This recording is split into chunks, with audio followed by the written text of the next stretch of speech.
मुसळधार पावसाची सुरुवात झाली की सर्वांच्याच घरी भजीचे बेत चालू होतात. कोणी कांदा भजी, कोणी बटाटा भजी, तर अशा अनेक प्रकारच्या भज्यांचे बेत ठरवले. तुम्ही याआधी कधी ओव्याच्या पानांची भजी खाल्ली आहे का? नसेल खाल्ली तर व्हिडिओ शेवटपर्यंत जरूर पहा. ओव्याच्या पानांमध्ये अनेक औषधी गुणधर्म असतात जे पावसाळ्यात किंवा थंडीत होणाऱ्या आजारांवर आराम देतात.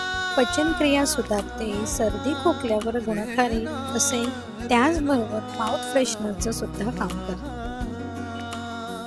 पानं स्वच्छ धुवून घ्यायची आहेत, कोरडी करून घ्यायची आहेत आणि मग भजीच्या बॅटरमध्ये गोल आपल्याला भजी करून घ्यायची. अशाच पद्धतीने तुम्ही पालकाच्या पानांचा, लाल माठाच्या पानांचा सुद्धा भजी बनवू शकता.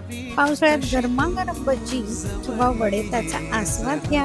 आणि ओव्याच्या पानांची भजी आवडली असेल तर नक्की लाईक शेअर करा.